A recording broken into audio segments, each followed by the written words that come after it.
Sécure, épisode grand public. Je suis accompagné de Laurane. Comment vas-tu? Bonjour Nicolas, écoute, je vais très bien, je te remercie. Je suis ravie d'être là et honorée de répondre à tes questions aujourd'hui.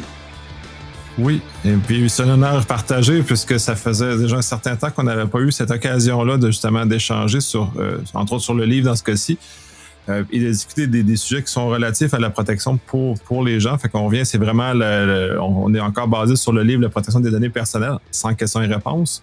On va aborder le chapitre 5, qui sont essentiellement les jeunes et les personnes âgées. Dans le fond, tous ceux qui sont soit ne connaissent pas bien la technologie, puis qui sont justement faciles à leurrer dans des pièges, ou les jeunes qui sont en surabondance dans ces milieux-là et qui a des conséquences aussi très importantes sur leur développement, sur les comportements et ce qu'il y en est avec tout ça. Et heureusement ou malheureusement, nous, comme adultes dans le milieu, qu'on essaie de naviguer dans cet univers-là qui avance généralement trop vite pour nous, mais suffisamment lentement pour être quand même plus apte que nos aînés, qui eux ont énormément plus de difficultés à aborder avec ça.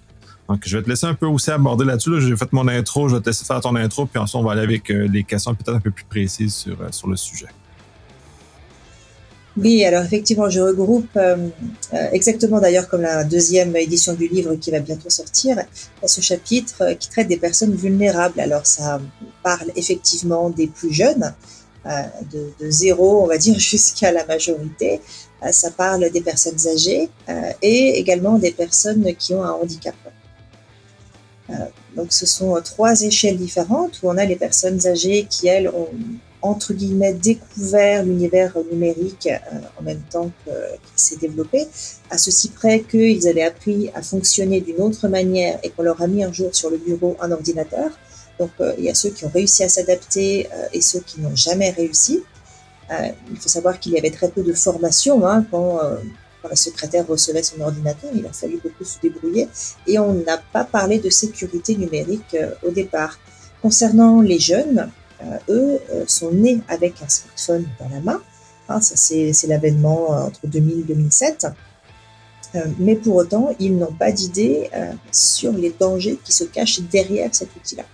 Derrière l'outil numérique, qui peut être un ordinateur, un smartphone, mais surtout le smartphone qu'ils ont dans la poche en permanence et que les parents achètent un petit peu trop tôt parce qu'eux-mêmes ne se doutent pas de ce qui peut se passer, que ce soit en termes de cyberharcèlement, d'addiction et autre chose. Ce qui importe les parents, c'est que l'enfant soit joignable, mais ça peut l'être avec un téléphone de base, et de céder à une pression, puisqu'il y a la pression du groupe exercée sur les jeunes qui font qu'ils réclament de plus en plus tôt un outil numérique personnel.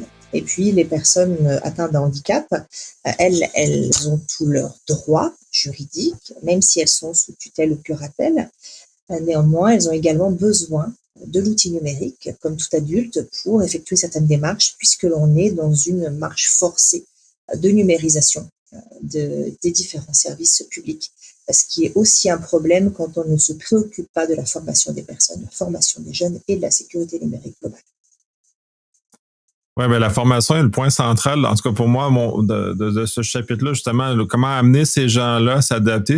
Puis le fardeau est sur nous, adultes des temps modernes, dans lesquels on a fait, puis plusieurs ont connu la technologie quand elle a commencé à émerger. Fait que nous-mêmes, on est apparus dans un moment où on n'est pas né comme les jeunes dans ces moments-là. Fait que ce qui crée des difficultés, si on parle des jeunes, par exemple, c'est de comprendre la place du numérique dans leur vie.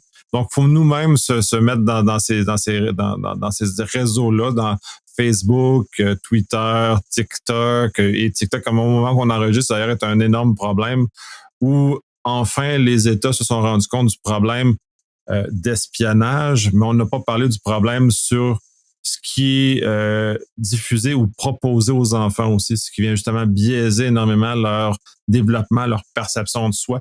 Dans un moment où ils sont en pleine évolution, en pleine croissance de leur image de soi, et quand on est dans un contexte comme ça, puis si on prend l'exemple de TikTok, ben ce qui est scandaleux, si on veut, c'est le fait que qu'est-ce qui est proposé aux enfants occidentaux et dans cet axe-là, contrairement à ce qui est proposé aux enfants chinois, qui est dans des contextes beaucoup plus vers les sciences, beaucoup plus vers la recherche ou des choses comme ça. Fait qu'il expose les différentes populations à différents types de contenus. Donc, ce qu'on voit, ce que les enfants voient, donc la perception de la réalité est conditionnée par ces choses-là. Ça, c'est un volet déjà très important à quel point c'est dangereux. Donc, comme adulte, il faut aller voir pour comprendre, parce que si on ne le voit pas, on se le fait dire, bah non, c'est pas si grave.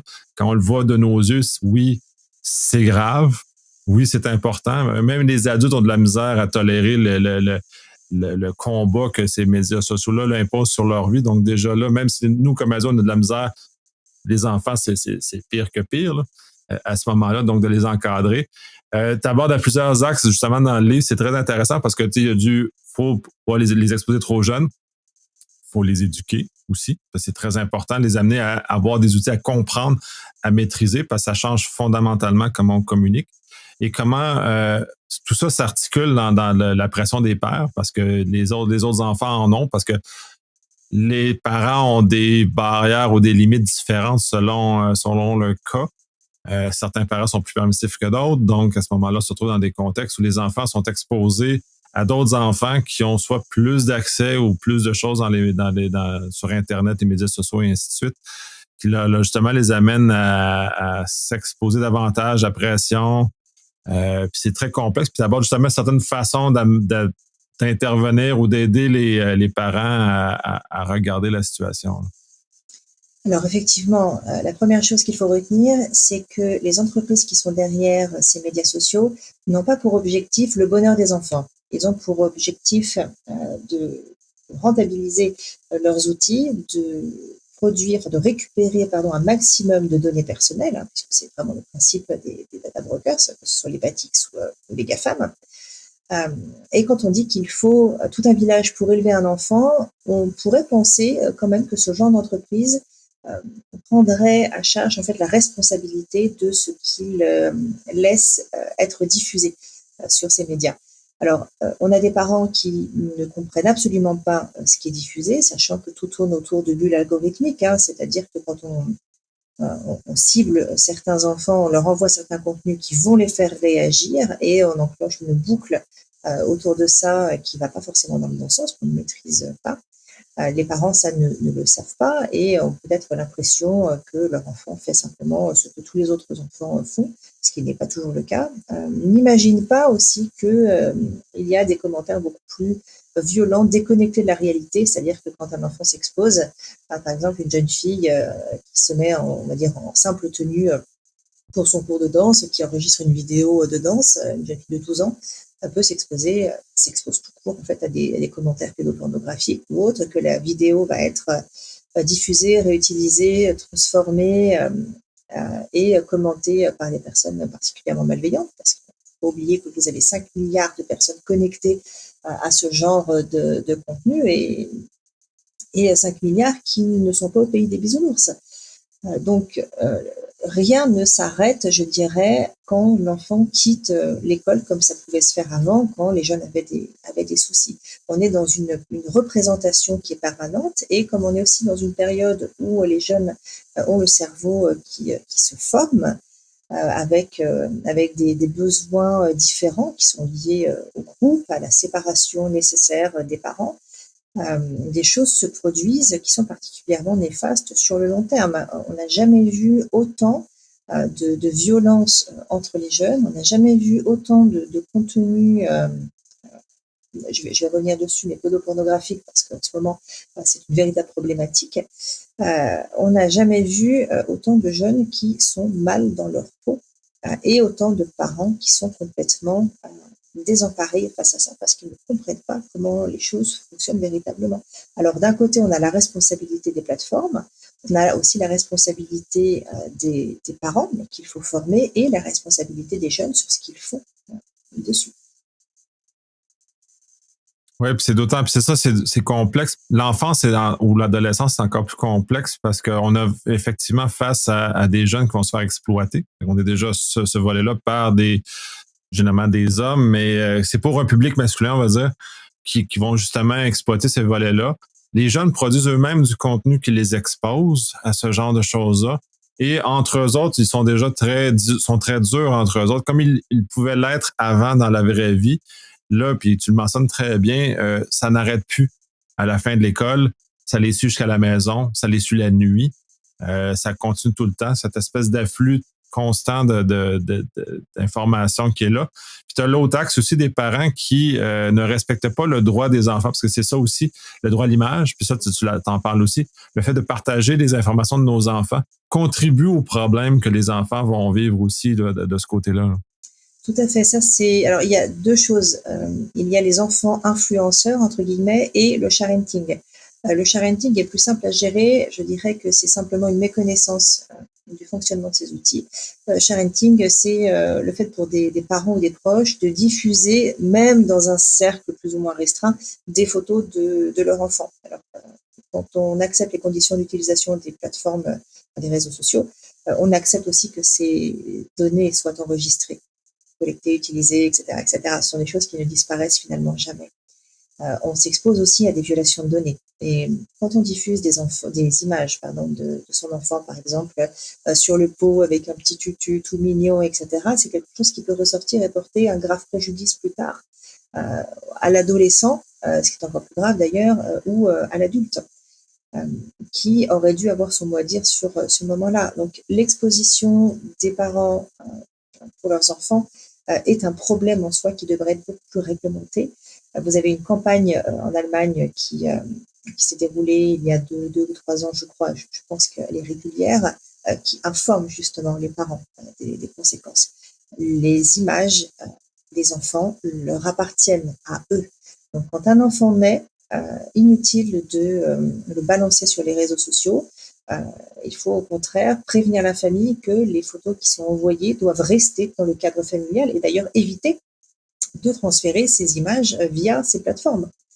Vous avez nombre d'applications sécurisées qui permettent ce transfert en toute simplicité, en toute sécurité. Et ces images n'ont pas vocation à rester ad vitam aeternam là-dessus. Ensuite, la question des enfants influenceurs est quelque chose qui est en train d'être réglementé, en tout cas à l'échelle française, si c'était bientôt européenne. Là, on se pose véritablement la question de l'intérêt de l'enfant derrière, puisque le jeune enfant vit une partie de sa vie dans un schéma un peu irréel et se déconnecte de la réalité. Il y a aussi une collecte d'argent qui est évidente. Vous avez des enfants influenceurs qui peuvent gagner de 10, 100 000 euros par mois jusqu'à plusieurs millions. Dans ce cas-là, qui contrôle cet argent? Qu'est-ce qui en est fait? Et jusqu'où vont les limites en fait, de cette exploitation de l'enfant? Parce que même si un petit enfant a plaisir à chanter une souris verte en vidéo, qu'est-ce qui nous dit que quand il aura conscience de ce qui se cache derrière, il recommencera? Et pour ça, il lui faut une maturité numérique qui est évidente et qu'on ne peut pas avoir quand on a moins de 15-18 ans. Donc l'exposition des enfants doit être véritablement contrôlée et la mise en main du premier outil numérique aussi, parce que ça passe par là. Alors, avant 3 ans, il n'y a absolument aucun intérêt à exposer un enfant à un écran. Quand je vois des petits qui, à l'âge de 2 ans, savent déjà jouer sur le smartphone des parents, c'est absolument ahurissant et extrêmement grave comme comportement. Non, à 2 ans, on manipule des objets, on fait fonctionner son cerveau, son imagination. C'est comme ça qu'on grandit et qu'on se développe.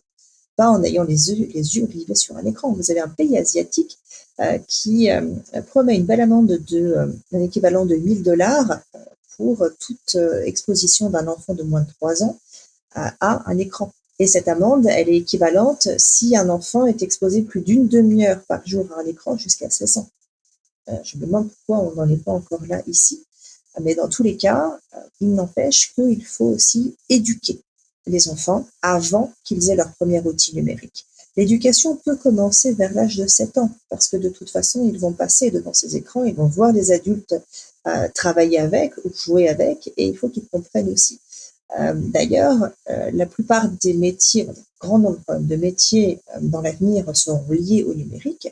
Donc, autant qu'ils apprennent à l'utiliser et à comprendre la machine, mais c'est aussi comprendre sa sécurité et les effets pervers qu'il peut y avoir derrière. Après, c'est magique, bien sûr. Quand j'étais petite, le téléphone, je trouvais que c'était absolument extraordinaire. J'en ai un petit peu abusé. Ma mère m'a envoyé travailler une semaine chez des amis à elle pour payer la facture de téléphone, parce que c'était pas aussi accessible qu'aujourd'hui. J'ai bien retenu la leçon, vous voyez. Mais c'est vrai que ces outils sont absolument magiques, à condition de savoir s'en servir. Le premier outil numérique, par exemple, personnel, ne doit pas être mis entre les mains d'un enfant de moins de 15 ans, parce qu'ils n'ont pas du tout la même maturité et que si on a fixé la majorité numérique à 15 ans, c'est pas non plus pour les prunes. Et de 15 à 18 ans, le contrôle parental devrait être obligatoire, systématique, sur tous les outils numériques personnels d'un enfant, avec une forme de confiance qui peut s'établir avec le parent, mais surtout beaucoup d'échanges. Oui, ben, le volet échange est très important, même qui peut être un peu difficile pour certains parents, puisque des fois les enfants sont un peu plus entêtés que d'autres ou plus dans une chose. Mais oui, c'est important ce dialogue-là. De mon expérience de parent, c'est ça qui justement a mené le chemin à comment mes enfants ont abordé le numérique, entre autres l'usage. J'ai pas respecté les limites dans lesquelles tu mentionnes. J'ai été exposé un peu plus jeune que ça. Mais pas tant plus jeune que ça non plus. Là. Il était plus autour de 13 ans au moment où ils ont été exposés, mais avec des capacités limitées de l'outil pour justement s'en servir comme moyen de communication, mais moyen de communication plus message et non Facebook.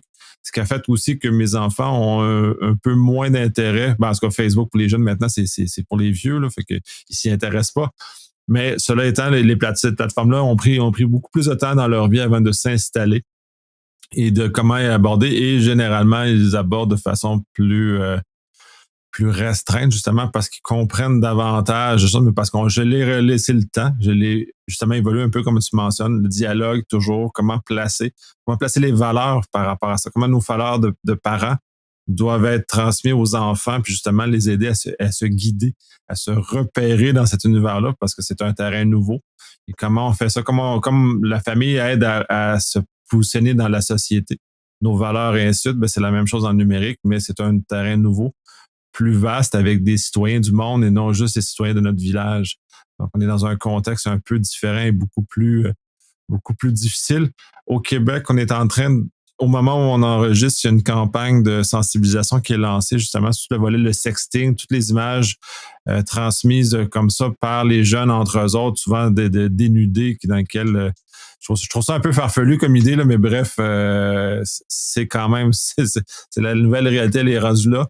Donc, ils sont en train de sensibiliser les jeunes justement à faire attention, à ne pas envoyer les dites images ou si les images sont envoyées à la personne qui les reçoit, de ne pas les réutiliser aussi. On a eu quelques cas publics d'échange de choses, puis c'est plate. Ces jeunes-là ne savaient peut-être pas à quel point ils s'exposaient. Ils se sont trouvés dans du droit du droit criminel, donc sont trouvés avec c'est sûr qu'ils sont tombés dans les cours pour les jeunes contrevenants, mais il demeure qu'eux vont avoir quand même un stigmate important attaché à leur vie, qui vont apparaître parce qu'ils vont toujours apparaître dans les journaux comme étant ceux qui ont fait ce genre de choses-là. Même si on protège les noms, il reste que les médias sociaux n'ont pas de respect pour ces règles-là juridiques qu'on a mis en place. Donc, les noms des personnes sont connus. Tous les jeunes de la région savent c'est qui. Fait que tout ça, fait que ce stigmate-là va les suivre pendant un certain temps, en plus qu'ils ont été expulsés de l'école, en plus qu'ils ont eu un certain nombre d'éléments de stigmates importants, que je pense que les jeunes ne maîtrisent pas, puis justement ça dans le livre, ils sont pas capables de concevoir ces éléments-là. Faut aider les jeunes à concevoir que, puis même s'ils n'ont pas le cerveau développé pour le faire naturellement, leur faire comprendre qu'il y a des conséquences à tout ce qui est fait. Dans le réel, c'est facile parce que tu mets la main sur un rond chaud, c'est chaud, ça fait mal. Conséquences immédiates dans les médias sociaux ou sur Internet en général, la conséquence n'est pas là et c'est pour ça que le bullying, entre autres, est aussi facile chez les jeunes, à mon sens, par rapport à ça. Si on bascule pour les personnes âgées, qui eux sont vulnérables, mais pas pour les mêmes raisons. Puis, ce que tu en mentionnes, c'est justement tout le volet fraude, parce que c'est eux, ils se font frauder, là, c'est fou, parce qu'ils ils font une confiance plus grande, comme on fait dans la vraie société, à des communications pour les amener à comprendre autre chose. Je vais te laisser en parler un peu, parce que je suis un peu moins familier avec cet univers-là aussi, d'ailleurs. La question de la confiance, c'est effectivement le même problème que ce soit pour les jeunes qui pratiquent le sexting d'ailleurs que pour les personnes âgées. D'ailleurs, la question de l'amour aussi est un peu la même base, c'est-à-dire qu'on envoie des photos de soi dénudées à la personne que l'on aime à l'instant T, qui peuvent être honnêtes ou pas, et les personnes âgées souvent sont aussi très seules et peuvent se laisser beaucoup plus facilement influencer par quelqu'un au bout du monde qui va faire du charme et leur soutirer de l'argent. Mais dans tous les cas, c'est cette question de confiance, que ce soit de l'amour, de l'amitié ou simplement quelqu'un qui a besoin d'aide. On a ce côté confiance naïve, c'est-à-dire qu'encore une fois, on a 5 milliards de personnes derrière ce simple petit outil numérique. On ne s'en rend absolument pas compte. On se sent en sécurité chez soi, dans son salon, avec ce petit ordinateur ou ce smartphone. La porte est fermée à clé. Sauf que derrière, effectivement, on n'est pas au pays des bisounours. Et vous avez des millions et des millions de personnes qui sont là pour essayer de vous soutirer quelque chose et principalement de l'argent. Les personnes âgées, elles fonctionnent, on va dire, un petit peu à l'ancienne. C'est-à-dire que vous croisez une personne sur domicile fixe dans la rue, cette personne vous fait un peu de peine, vous avez du cœur, vous lui donnez une pièce.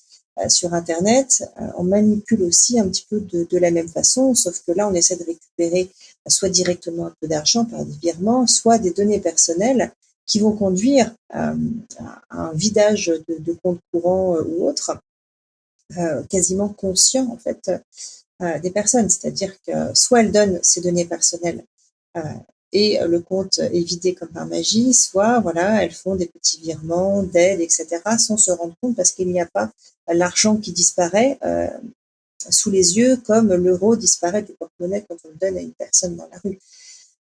Donc c'est encore ce côté dématérialisé, c'est encore ce côté influence aussi d'une personne qui saura très bien faire, très bien amener les choses. Euh, et le fait que les personnes âgées et les personnes vulnérables qui ont un handicap n'imaginent pas qu'elles sont elles-mêmes personnellement une cible spécifique parce que fragiles de ce point de vue. Ouais, mais déjà qu'il faut qu'ils admettent qu'ils sont fragiles est déjà un constat difficile pour la plupart des gens d'admettre qu'on est dans cet état de fragilité-là et d'admettre qu'on doit aller chercher de l'aide déjà est déjà très difficile. Puis là tu brosses pour moi un tableau plus glauque, c'est-à-dire que tous ces gens-là qui sont seuls en plus, qui sont pas que leur famille, soit n'ont pas d'amis, pas de famille, ou tous ces gens-là, ces personnes âgées-là qui sont un peu délaissées ou délaissées par leur famille littéralement dans certains cas. Là, ça, je trouve ça très triste comme situation. Justement, sont d'autant plus vulnérables parce qu'ils n'ont pas un réseau autour d'eux qui leur permet de comme recentrer par rapport à ce volet-là de vulnérabilité dans lequel les autres ils pensent à la bonne foi des gens que fondamentalement.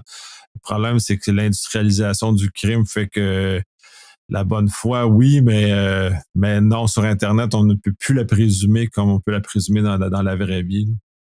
Après, il y a de la logique derrière. Par exemple, vous connaissez ce qu'on appelle l'arnaque à la nigériane, euh, qui a fait l'objet en fait d'un article de loi spécifique au Niger, c'est pour ça qu'on l'appelle comme ça, qui en fait n'est pas du tout spécifique à ce pays-là. C'est quelque chose qui existe depuis même la Révolution française. C'est-à-dire que vous avez quelqu'un qui vous envoie, à l'époque, qui envoie une lettre à un village qui dit que tel noble est prisonnier, etc., qu'il a besoin de telle somme pour être libéré et qu'en échange, il donnera le double au village. Donc le village se cotise, paye la somme demandée et bien sûr ne revoit jamais cet argent. Là, c'est un peu pareil. Vous recevez des lettres de personnes qui disent qu'elles sont coincées à tel endroit, qu'elles ont besoin d'un petit peu d'argent et qu'en échange, on vous donnera le double ou plus. Bref, il y a d'un côté l'idée de rendre service à la personne, qui est toujours un petit peu gratifiant, et l'autre côté qui est un peu pécunier, où on se dit qu'on va peut-être récupérer un peu d'argent. Donc ces deux angles-là, c'est vraiment l'arnaque parfaite, qui s'est simplement transformée en une arnaque numérique, plus numérique, parce qu'elle touche beaucoup plus de personnes du fait de la facilité de sa réalisation. Certes, mais les personnes vulnérables sont justement les personnes qui se disent qu'elles ne le sont pas et qui de fait sont bien moins formées et informées sur la question numérique. Ouais, c'est un peu aussi étonnant qu'il faut avoir une dose d'humilité pour être capable de voir ce genre de choses-là. Fait qu'on a l'humilité suffisante pour être capable d'accepter le fait qu'on puisse se faire avoir. On est moins propice à se faire avoir justement parce qu'on a l'humilité et non, donc incidemment, même si on est naïf, on est moins propice à ce genre de choses-là où on n'a pas été exposé correctement à ces éléments-là. Troisième volet, tu parles des personnes vulnérables ou personnes avec un handicap. On peut peut-être juste dire que ce serait bien que les outils soient adaptés à ces personnes. Oui, oui, effectivement, faut en tenir compte de ces éléments-là, de ces régimes de protection-là, où les gens qui gèrent ces régimes de protection-là aussi doivent, soit c'est des personnes ou leur entourage, ou nous autres, le curateur public, là, qui sont justement l'institution publique qui gère les personnes, qui gère la vie des personnes qui n'ont pas l'habilité de le faire eux-mêmes, là, parce qu'ils ont des problèmes soit physiques ou mentaux qui les empêchent de pouvoir veiller à leur gestion. Tout à fait. Alors que le tuteur ou le curateur soit issu du public ou que ce soit au contraire une personne privée, dans tous les cas, il y a cette responsabilité complémentaire. Alors, la personne sous tutelle ou curatelle ne perd pas ses droits juridiques. Simplement, elle doit être accompagnée et cet accompagnement doit aussi être numérique et je pense qu'il faudrait développer quelque chose dans ce sens-là beaucoup plus fortement pour accélérer cette sensibilisation qui doit vraiment être adaptée. Un petit peu comme pour les jeunes enfants ou les personnes âgées, il y a des manières d'aborder les choses. Et pour ces personnes qui ont un smartphone parce qu'elles en ont le droit et qu'en plus aujourd'hui on est en train de presque de forcer les personnes à en avoir un pour s'identifier d'une manière ou d'une autre, ce qui est aussi une passion, mais c'est pas. La formation doit être intrinsèque, mais vraiment pour tous. Mais ces personnes en particulier sont très exposées parce que quand un tuteur ou un curateur a une cinquantaine de personnes vulnérables à gérer, elle n'a pas toujours la possibilité de prendre le temps, justement, de contrôler tout ce qui peut se passer sur les activités qui la concerneraient de la personne vulnérable. Très pertinent. Ça fait un tour quand même assez vaste du 10 chapitres. Moi, je terminerai là. Est-ce que tu as des éléments qu'on n'a pas couverts qui soient pertinents qu'on a rajoutés? Simplement à rajouter que si on veut véritablement avoir une génération qui est sensibilisée, formée aux outils numériques, il faut s'y prendre maintenant parce que ça va durer 25 ans. 25 ans d'une formation complète à mettre en place pour avoir un pays qui lui-même sait de quoi on parle quand on parle de sécurité numérique. Oui, je te remercie énormément. Toujours très enrichissant ces conversations-là, toujours très pertinent. Merci de ta générosité. C'est moi qui te remercie.